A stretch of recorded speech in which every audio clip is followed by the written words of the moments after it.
Good morning and welcome to the National Newspaper Publishers Association's Let It Be Known. And yes, Power 96, it's hoodie day, swag hoodie day, but I don't have swag gear. You're going to have to send me some. I got New York. I'm always in a New York state of mind. He says he got all 12 swag school hoodies. That's what I'm talking about. I try to get all Knicks, Mets, Jets gear, Giants gear, Rangers gear. But I just don't wear. I'm like Run DMC, Power 96. I don't wear nobody's name on my behind, as they said. I don't like wearing nobody's name on my back. I wear my own name on my back. That's why I don't really wear jerseys unless I got a couple of jerseys. One with my name on it, one with my wife's name on it. When we go to Mets games, we kind of sport it. I don't like people's name on my back, especially another man's name. I can wear my wife's name. How about that? Folks, midnight struck. And wow, oh wow, you can call it the midnight massacre. You can call it whatever you want to call it. But the fact of the matter is a series of high profile figures in Hollywood were sued at the midnight deadline this morning. And then come to find out, as I read more into that, we have not heard the last because reportedly some folks have filed claims, which means that they intend to sue, that we probably won't hear about it at least for another week, in some cases a couple of weeks, maybe a month. But they have filed intent, and the law says if you file that intent, you fell into that window. So they haven't gotten either their legal representation in order or their wording or however. But there are folks who have filed claims or intent to sue with the clerk in New York. So we're going to hear a whole lot more. Not that we did not hear a lot already, but at the top of the list, of course, of defendants, which, people say you shouldn't be shocked by anyone. I was kind of shocked to see the name Jamie Foxx on here. And Jamie's case, Jamie says he doesn't even know who the person describes himself too as a fan. Jamie says he doesn't even know who this person is, but she is alleging that it happened in New York, and I believe it was 2015. Of course, then there's Cuba Gooding Jr. And in Cuba Gooding Jr.'s case, apparently at least one, if not two, of his accusers are individuals that he went to criminal. He faced a criminal matter in some time ago, and that was I believe he pled guilty to certain charges there, and now they're suing him, which is interesting, and not here to debate, but it's interesting because the law, the adult survivors of sexual abuse law in New York, the purpose was this look back window in which individuals who because those type of assaults are so traumatic that they choose to, for years, not say anything for their own mental health sake and whatever else they have going on in their lives. And so it's called a look back window for those who either realize the harms done to them or have come to grips finally with the harms that have been done to them. And so once they realize that, they have a year to look back and file the lawsuit. And that's why I don't know, with the Cuba Gooding Jr., it couldn't have been that case because these victims, they obviously participated in the criminal part, which took place a couple of years or so ago. So I don't know. I guess I got to be educated more on why the law would still apply to them. Axl Rose, Guns N' Roses lead singer, and what an explosive lawsuit that is. Without getting into too much of the NC-17 version of the lawsuit, the accuser says that she was forced into dragged across the rug, she says, like a rag doll. She suffered scrapes and bruises being dragged across the rug by her hair by what she said was a drugged up, alcohol infused Axl Rose. And that was after Axl had sexually assaulted another person that was in the room. She went to console the person, and Axel, according to her, and according to her lawsuit, um, commenced to doing the same. Now she says that she had, to that point, she considered being intimate with Axl Rose. I'm trying to keep it PG here. Um,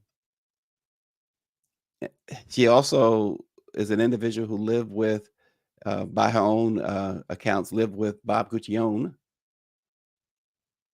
and his girlfriend, and decided to share Bob Guccione with the girlfriend. She said that he was just too mesmerizing, she said, to pass up.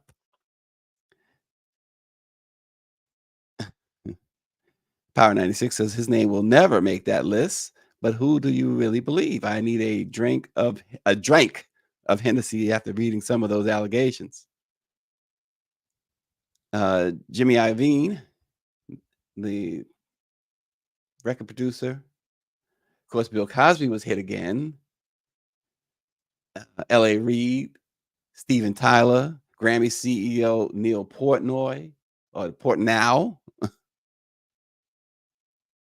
and near midnight, although, near midnight was Mayor Eric Adams's accuser filing, and for something that happened in 1993, that he says he has no idea who the individual is. His team has said, even from what they have heard about this lawsuit, they can't even begin to think or know who this person is. Which brings us to another point, and we will discuss this probably later. But what responsibility the media bears here when you have such explosive allegations? These are just allegations, number one, and understandably so. You're not naming the victim or the alleged victim, but you're naming the alleged perpetrator who could be innocent. Yeah, there's a chance. Don't get upset. There is a chance, and we're not defending in any way. Just for argument's sake, that presumption of innocence. And I think more than anything, it's particularly, and this is the Black press of America, particularly for an African American. It's not, again, let me be clear. I'm not defending Mayor Eric Adams. I'm not defending Jamie Foxx. I'm not defending any of these people. Axl Rose. I'm not defending them all. I'm just saying, as an African American, if you remove the presumption of innocence, we're cooked. We're absolutely cooked. It's Jim Crow. It's Emmett Till all over again. And that was the issue. And again, I want you to hear it clear. I'm not here saying that Bill Cosby is innocent or Bill Cosby this is guilty or Bill Cosby. When I went to that Cosby trial, there was absolutely no presumption of innocence afforded. That's afforded under the law.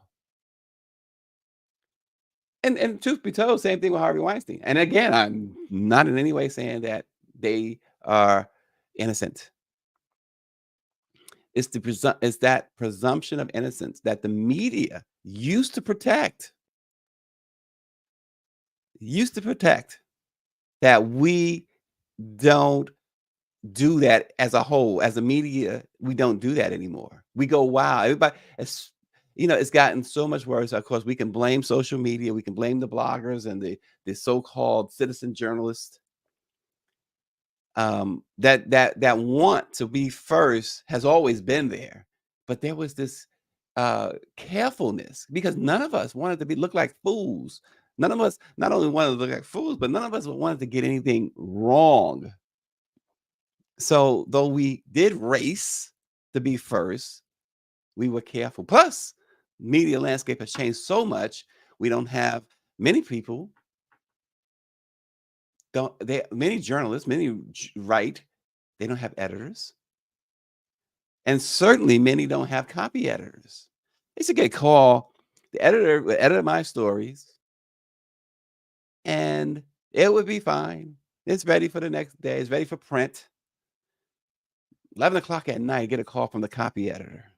Excuse me, but can you explain this? Or this doesn't quite seem 100%. Can you double check this for me?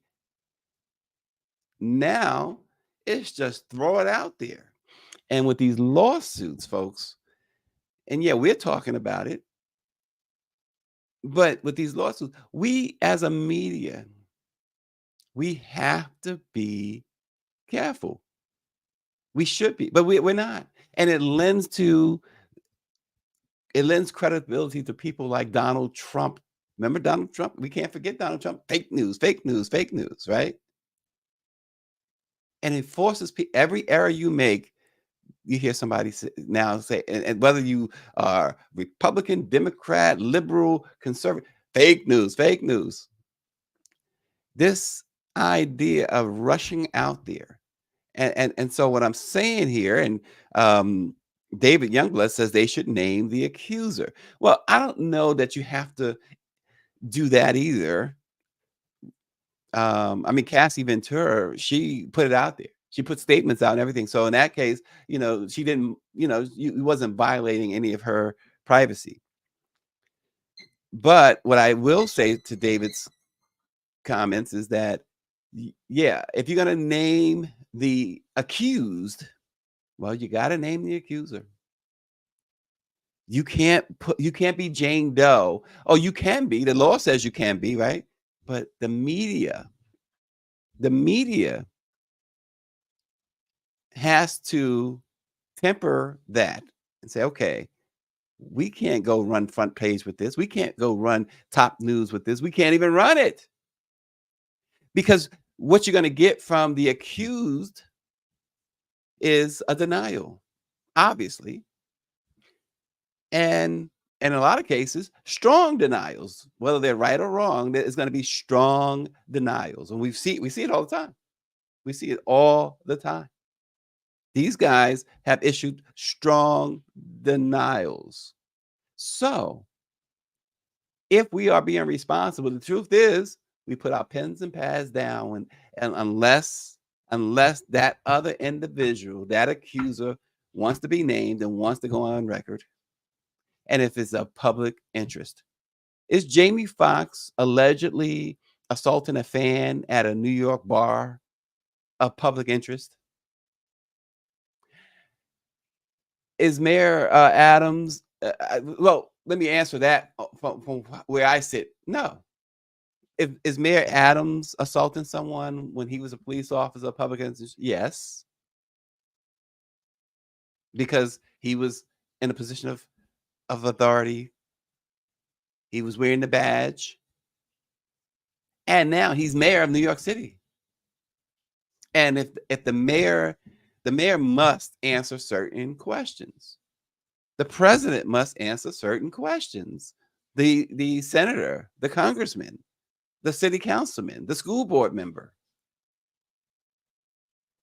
I covered once this case local in Scranton, Pennsylvania.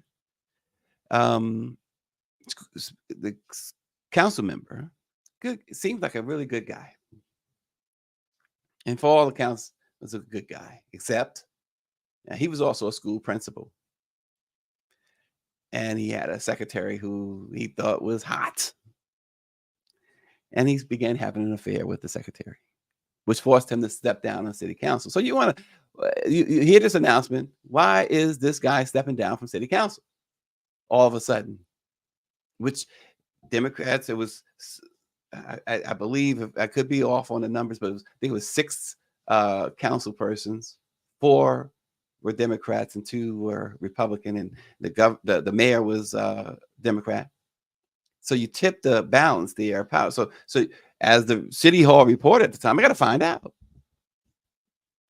but you do so when you start realizing what's happening here. We had another reporter who called the wife of the council member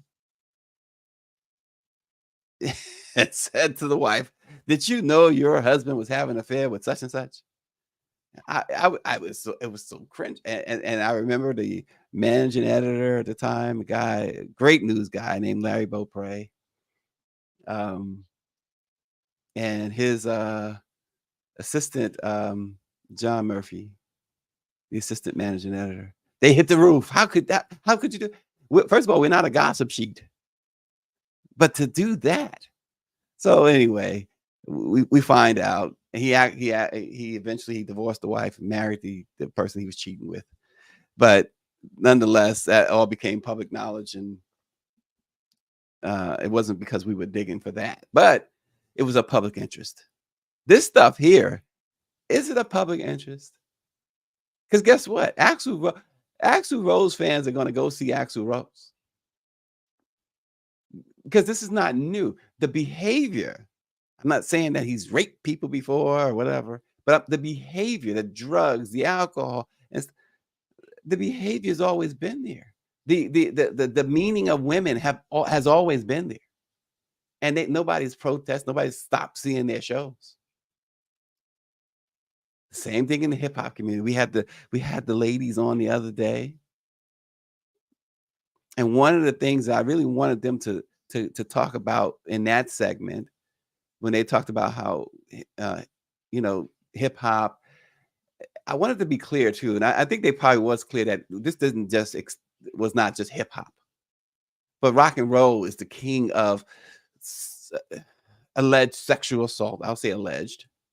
Rock and roll is the king of these underage girls being taken advantage of. Big time superstars are I'm this New York act. If it was global today, we'd be hearing about just about every single name in rock. We're hearing about the Diddy's, and oh boy, is 50 Cent having a ball with Diddy. But the point is, folks, my point is we have, as a media, we should be more careful. And I don't think we're going back to that day of that Walter Cronkite type reporting. We're just not that. It's just over with. Unfortunately, we have to deal with that. But for those journalists who still care about, as David says, fair and balanced and preserves the presumption of innocence, that they're still, for those few, and it's only, I'm sure there's others besides this program who care about stuff like that. We are in a different battle. We're in a different battle. When I covered the Cosby case, I saw something that I thought I'd never saw. I didn't see it in the Michael Jackson trial. I didn't see it in OJ's trial. Was that the Associated Press, the New York Times, the Washington Post, everybody was in the hallway at the courthouse going over notes with each other, opposing news organizations. And it was obvious. And then you had the district attorney spokesperson huddling with these reporters. And it's fine if you're getting scoops, but if you missed something during the Michael Jackson trial, if you missed something during the OJ trial or the Robert Blake Beretta trial, You just missed it. No other news organization was going to try and help you, and they certainly wasn't going to share notes.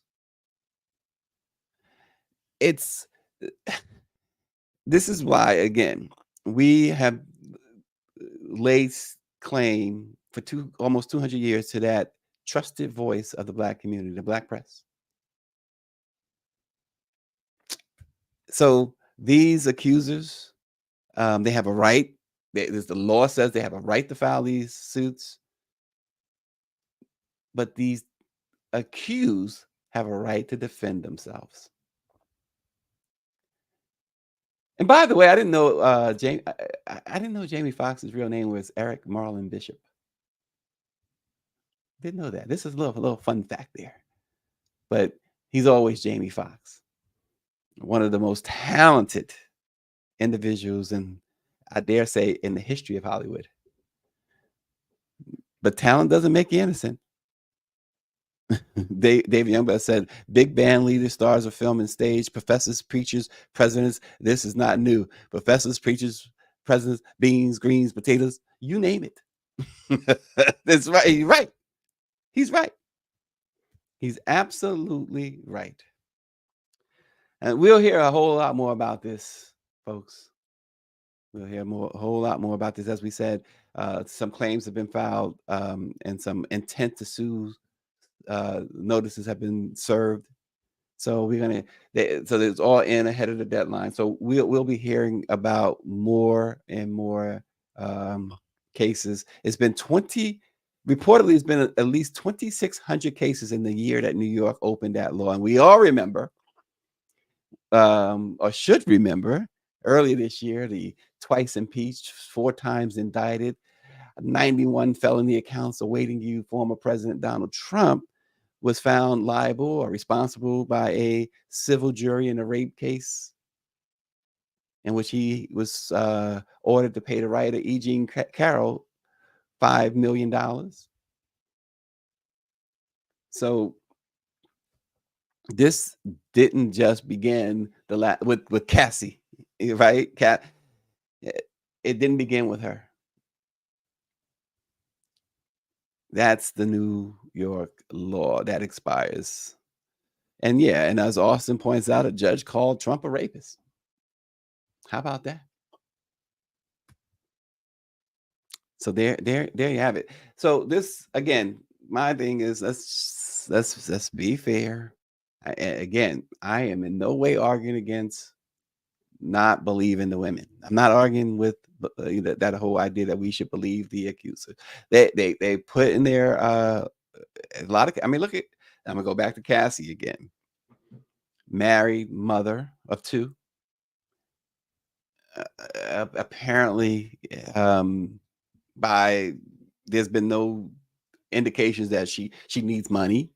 Certainly don't need it now that Diddy wrote the check, right? But there was no appearance before he wrote the check that she was in any type of. Her and her husband seem to have been doing well. Why put that type of, I mean, the stuff that was in her lawsuit? In fact, as Dawn brought out, trigger warning.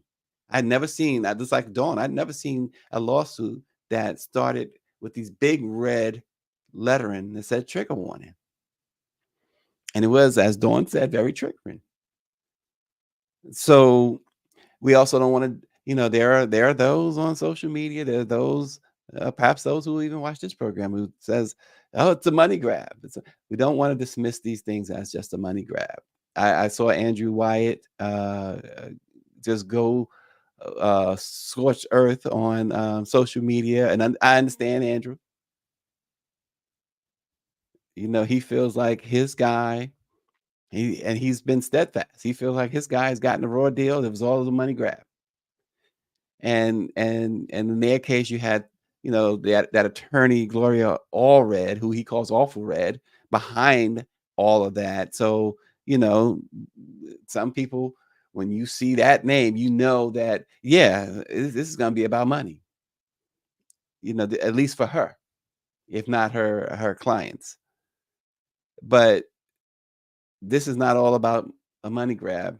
These are folks who've been hurting for years. And in some cases, you're probably going to find in some of these cases that when it's all said and done, and this is again where the media drops the ball, when it's all said and done, there's going to be some. We don't know. I don't know who. I'm not saying that people are lying. There's going to be some who just jumped on that bandwagon because that's what people do. Jump on the bandwagon. Nothing happened to them. At most, they may have shook hands with a celebrity, and now, you know, or the celebrity gave him a kiss on the cheek, and at that moment, they probably didn't wash their face for a year.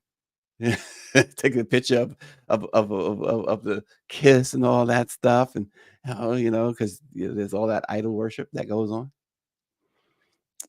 and then they see all of this. You know what?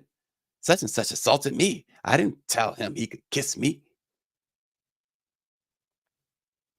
You're gonna find, and the thing about it is when that happens, and it's gonna happen, you're not gonna know about it though, because the the news is not gonna tell you that.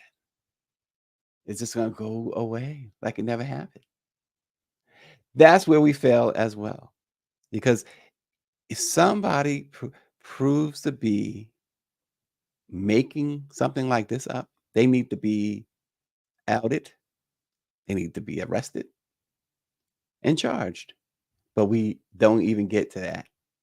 But for those who are victims, we have to be mindful of their space and respect their privacy. And that's all I will have to say on that. Power 96, I'll give you the last word. He says, remember Michael Irvin? And he almost lost it all until the video footage appeared. And there are a number of Michael Irvins out there. Again, the presumption of innocence. Remember that. Try to remember that. That used to be a staple. It's guy the New York, the guy who was the DA in New York in Manhattan before Alvin Bragg. He I still remember during the Harvey Weinstein case that he said something that still bothers me to this day. He said it on the steps of the courthouse with a gaggle of reporters around him. And he said, Cyrus Vance Jr. Thank you, Austin Cooper Jr. He said that a mere accusation should be enough for a conviction. Glad he's not the district attorney anymore. That is what I'm talking about. This presumption of innocence, folks, it has to remain, especially, this is it's for everybody, but especially for people who look like us. It has to remain. And as Greer reminds me, uh, Whoopi Goldberg says, Molly girl, you in trouble. I almost fell off my chair when she played that one day. But this next story, a conservative nonprofit that's tied to a controversial White House in waiting for a second Donald Trump presidency has apparently unintentionally revealed its top donors. And two of them are foundations famously associated with the Democrats and liberal causes. The nonprofit called American Compass included the names of 5 donor organizations on a schedule in its 2022 tax statement. The page header, it's like the trigger warning. The page header says in big bold type, do not file, not open to public inspection. It indicated that the donors may have been accidentally disclosed. Of the 5 groups, 2 stand out for their prominent histories of supporting liberal causes: the William and Flora Hewlett Foundation and the Omidyar, Omidyar Network Foundation. And according to the tax statement, the Omidyar Network has contributed a total of $400,000 to American Compass since 2020. In reality, Omidyar has donated $500,000, including forthcoming installments. The Hewlett Foundation, which is a longtime supporter of National Public Radio, has accounted for more than one-third of American Compass's total public support, given a combined $1.5 million over the same period, with an extra $475,000 coming this January. That's more than Hewlett gave to NPR or the Planned Parenthood Federation of America in the same time frame. And the donations are quite striking because American Compass is a partner organization in Project 2025, which is a controversial far right-wing think tank that has been building the policy and personnel firmament for a second Trump administration. Project 2025 is an arm of the Heritage Foundation, and it has been criticized for its hard right authoritarian agenda, including dehumanizing rhetoric towards the LGBTQ community, re-upping Trump's attempt to include citizenship on the census, leveraging the power of the Department of Justice to crack down on critics, and a potentially unconstitutional plan to sic U.S. troops on domestic protesters. Reportedly, Project 2025 backers include xenophobic Trump advisors Stephen Miller and Steve Bannon, as well as Christian nationalist and former Trump budget chief Rush Voigt, who is one of the group's top advisors. According to the Washington Post, Project 2025 has been crafting specific plans for using the federal government to punish critics and opponents, with Trump himself naming individuals he wants to investigate or prosecute. The group is also, according to the Post, drafting plans to potentially invoke the Insurrection Act on Trump's first day in office to allow him to deploy the military against civilian demonstrators, Black Lives Matter, et cetera, et cetera. Imagine that, though. They want to invoke the Insurrection Act, something that the former president might very well be guilty of.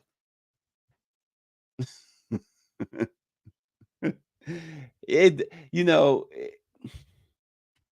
it's so interesting that people, oh gosh, I will leave it there. But Power 96 says, I'm happy to see those hypocrites being exposed. Wow. And it goes deeper than that, folks. And speaking of Trump, arguing in favor of reimposing the gag order that bars Trump from mentioning the law clerk in his $250 million civil fraud trial in New York, court officials on Wednesday detailed what they described as a deluge of threats targeting the clerk after the former president complained about her on social media. I mean, there has been some alleged anti-Semitic comments toward this law clerk by Trump and his followers. There's been threats against her. And at the time, it's like everybody else gets canceled. What? Nobody's canceling Trump. Oh gosh, and filing that supported ending a temporary pause on the gag order. Even the judge, see, the higher court ruled against the judge on the gag order. Even the judge wants the gag order. But an officer with the state court system's public safety department said the judge, Arthur Engoron, had already himself been subjected to harassment and threats on social media that were deemed credible before the trial even started. And now they're led by the former president. They are lobbying serious, and as the New York Department of Public Safety spokesperson said, credible threats against the judge and his clerk. What does the clerk do? I'm not exactly sure as to why you go after the clerk. I mean, she has absolutely David. What am I missing, David Youngblood? David knows all the legal stuff. He's got the legal background. But what am I missing that you would go after the clerk? It's really insidious. She seems to be just there doing her job. When people he says, "When people make credible threats against others, why can't we make them famous by publishing their identities?" That's because they're hiding behind, um, screen names, and that's part of the problem. Because I now that, I agree wholeheartedly with. When we report, if we knew the names, we'd say the names, but they have carefully crafted these identities or false identities in which, you gotta be a detective to figure it out. And check this out. Josh Shapiro, the governor of Pennsylvania, he says he isn't yet worried about President Joe Biden's standing. Rather, he attributes Biden's recent polling slide behind Trump to, he says that he calls it, quote, voter brain fog. And he believes that this voter brain fog will clear once the general election cycle kicks into gear. He says, I'm not sure folks remember just how chaotic it was, how divisive it was, how he was just in your face in your living room every day. He says, I don't think people want to go back to that. But again, in Austin, by the way, not to digress, but Austin does says the clerk has donated to Democratic candidates like Trump did before he was elected. So she's a Democratic donor. So what? Um, who cares? I mean, this is about law, not politics, right? It should be anyway. But here, with Josh Shapiro says, I don't think people want to go back to that. Therein lies, and y'all heard me the other day, the problem with the Biden campaign, Democrats in general.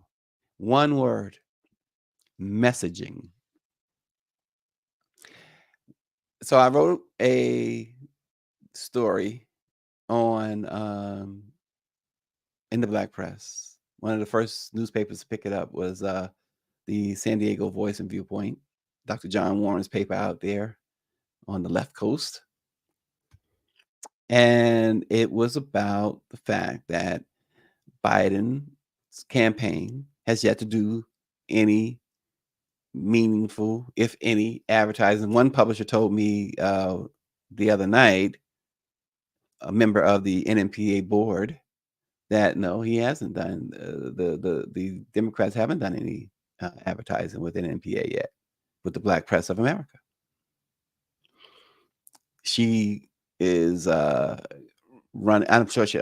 Jackie Hampton, Mississippi Link. She's running the story as well, and she thought it was right on target. But we talk about in the article when President Biden's campaign was, if you guys can go back in time a little bit to February of 2020, I'm going to be very specific, February 26, 2020, a contingent of Black press, Black owned publishers and media company owners, led by Dr. Benjamin F. Chavis Jr., rolled up in a chartered bus at a hotel in Charleston, South Carolina. The first person that, and I was on that bus. I'm not a publisher. You know who I am. You know who I am. We got off the bus and went into the hotel. The first person that greeted us was Cedric Richmond, who at the time was Biden's right-hand man in his campaign for president, and of course later worked at the White House under Biden. We set up there for a live streamed interview with candidate Joe Biden, who campaigned, if you remember, on February 26, 2020, was just about dead in the water. Biden sits down with the Black press, live stream interview. You can go back on Facebook and watch it. About 35, 40-minute interview. Dr. Chavis actually conducted it. He didn't want to give way to his senior national correspondent at the time, I guess. But he conducted that interview. And Biden said in that interview, this is what brought me here. He says, the black press. He actually reiterated that during the White House Correspondents Association, and it's on tape, it's on video. Y'all can go back and watch that too.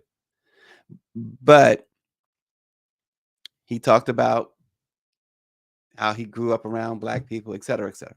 And the black press has always been important. He, like I said, even at the White House Correspondents' Dinner, he gave us the credit deserves so for holding Trump's feet to the fire when he was president. And he sat down with us and we talked. Doc gave a great interview, and Biden answered all the questions and promised this, promised that. And guess what? He's fulfilled a lot of those promises. And the ones that he hasn't fulfilled, most of them, he's tried to, but he's gotten pushback and blockades, right? But the one major thing he has not done was to direct his campaign now. He hasn't directed funding to the black press, advertising. And so his campaign was dead in the water.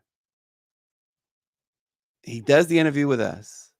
2 hours later, after promising to appoint, which he did, a black woman to the Supreme Court, Ketanji Brown Jackson ultimately was that choice.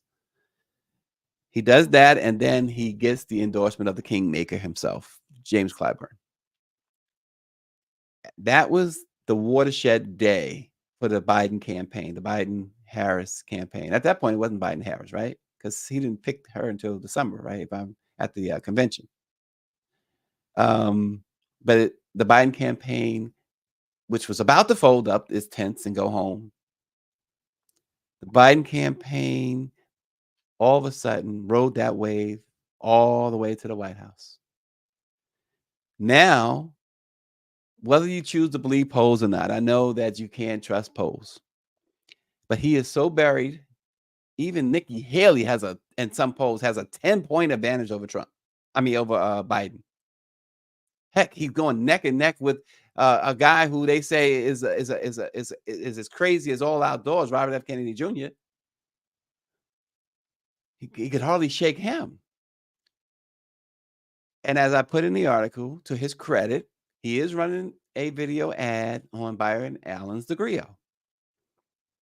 And that is black owned. But there are 230 plus African-American newspapers and media companies in the NMPA family. And there has not been I look on Black Press USA to see if we got that ad that he's running there. The thing of it is with that Charleston incident, not only did that we do a live stream that lives until this day on there, right? But we did a national article for all of the 230 newspapers. That's the type of stuff. And maybe that's what they expect. They want us to just give it away. But that's the type of stuff. You put a price tag on that, you paying out your nose. To have that, because really, and it doesn't happen. It doesn't happen all the time. It rarely happens, in fact. But if you combined the web traffic, the potential web traffic of the 230 members of the Black Press, their Facebook pages, their Instagram, their YouTube pages, et cetera, and you put all that, and then you get not only that, you get a national news article from it that's going to run in all these papers. How much would a woodchuck chuck if a woodchuck could chuck wood? How much would he pay for it? How much would you pay for that? How valuable is that?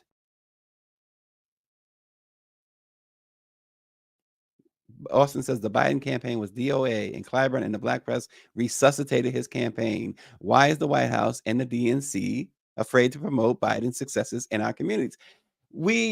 It comes back to not just, so I'm not saying spend money for the sake of spending money to say you spent money with the black press. I'm saying it gets you what you need. You said it yourself. The black press is that important, is what you said. And folks, again, try this on for size.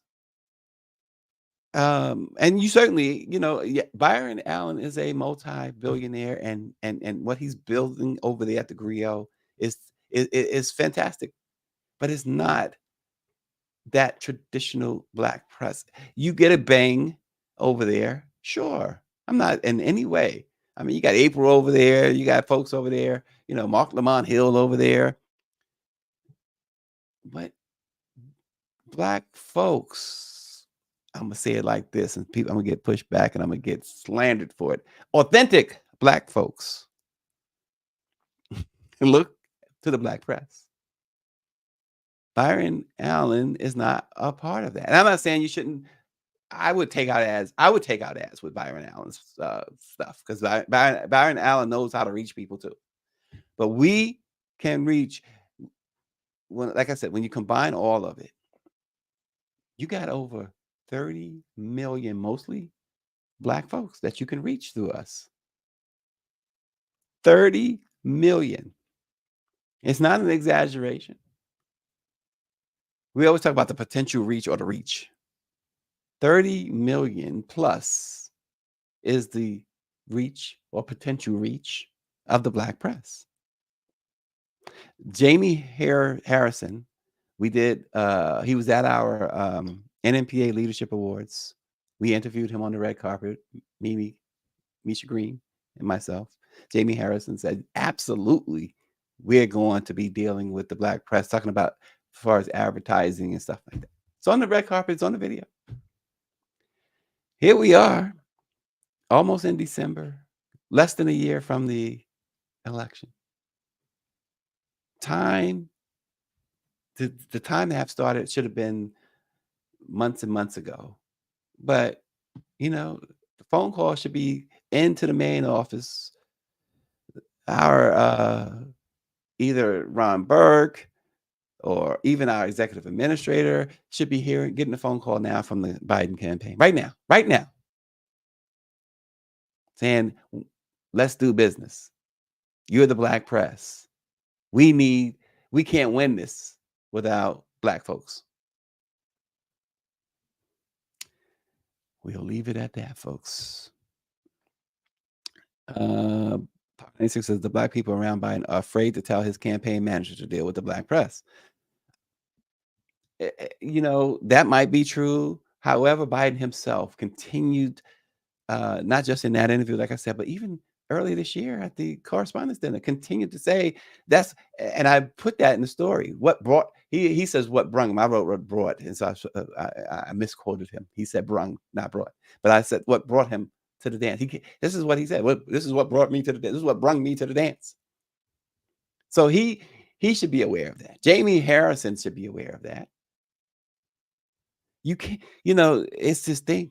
I just feel like people could feel like they could say whatever they want to black folks. Because you don't say that to the New York Times, because they're gonna bust you out on it. And so here I am, calling you out. And I'm the first to say that this White House has been the most welcoming. They've opened doors that even Obama didn't open for the black press. They have accomplished a lot. You don't know about it, though. This is why I go back to what Josh Shapiro saying. They don't know. Why don't we see ads, especially given the polls that about black people in Biden and black people in Trump, and you got idiots who say, "Ooh, he gave us the stimmy." He gave us $1,200. So when you see that, it's like a battle. It's like a war, right? You attack where the enemy is. You see that, recognizing that that person, that hip hop celebrity who has a vast following and who could say, well, and refer to the dude as Uncle Trump because he gave you $1,200. That's where you say, okay, we need this person and this person's 2 million followers to understand we gave you the first black woman on the Supreme Court, really the first black since Clarence, not Clarence Thomas, Thurgood Marshall, because who Clarence Thomas is, yeah. Anyway, we did this bill, the we did that bill. They have done. We've given hundreds of millions of dollars to HBCU. They've done a lot. They've done more than Obama did for black folks. They've done more than certainly Bush. They've done more than Clinton, certainly Reagan. Kennedy, John F. Kennedy, who the other day, 60th anniversary of his assassination, John F. Kennedy was for civil rights and set in motion the 64 Civil Rights Act that when Johnson was president, voting rights. John F. Kennedy, not Johnson, although Johnson was in office. John F. Kennedy set that in motion. Great things for black people, right? Biden administration has done more. But y'all don't know it. Y'all don't even feel it. They don't, they are horrible with messaging.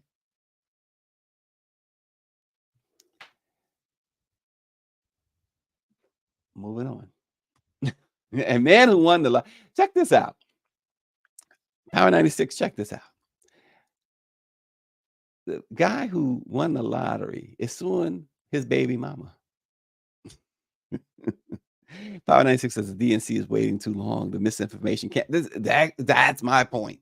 The misinformation campaign has started. It started a long time ago.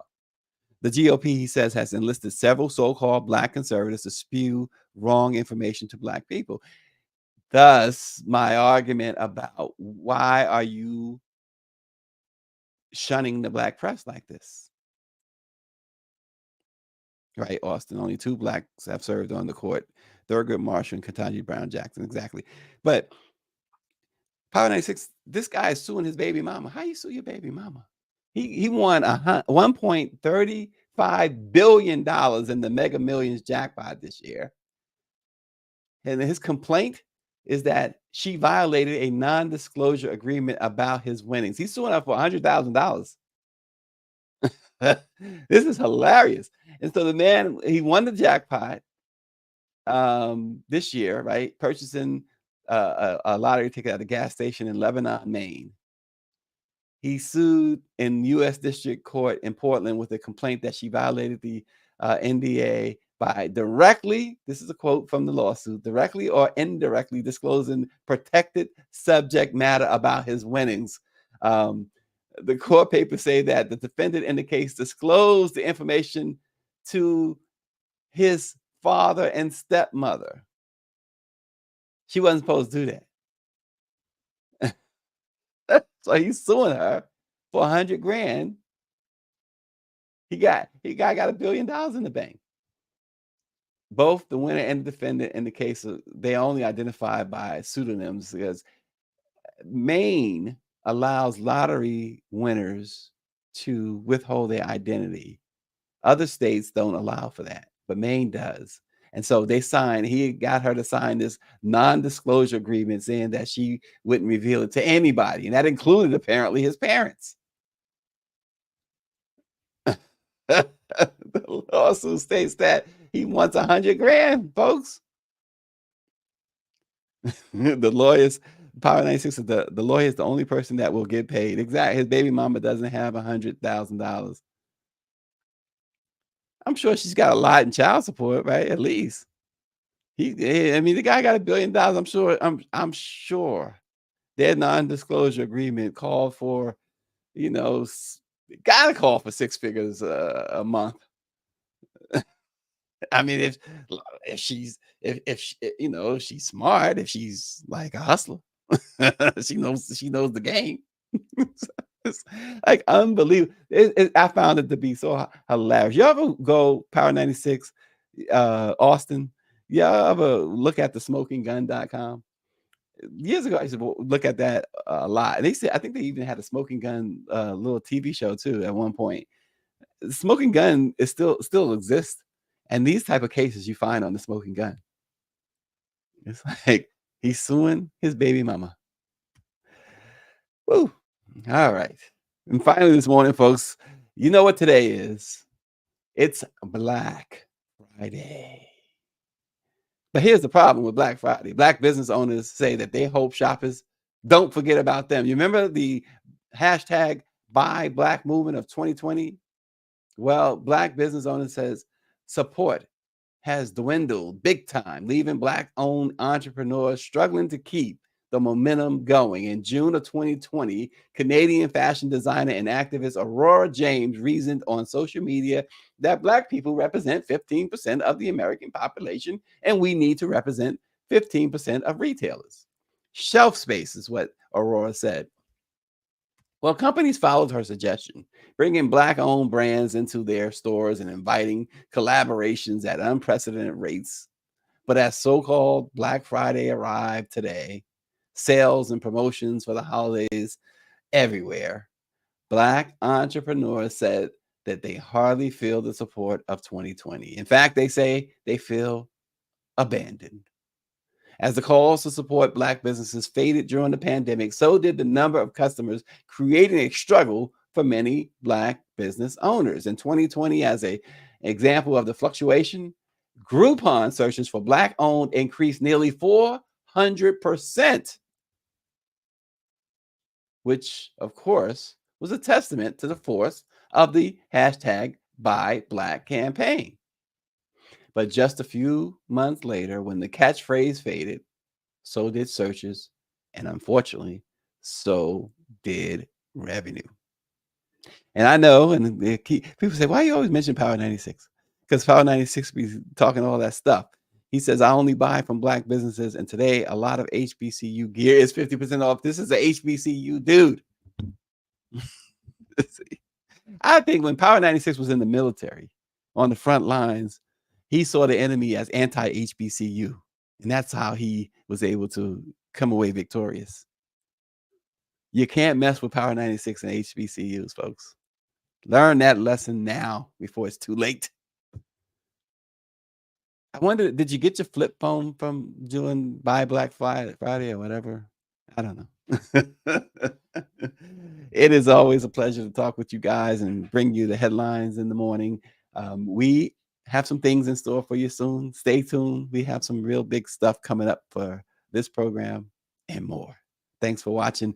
Have a safe weekend. It's a busy weekend, a busy travel weekend. So if you're traveling, please be careful and join us on Monday. We will see you then. Thanks for watching.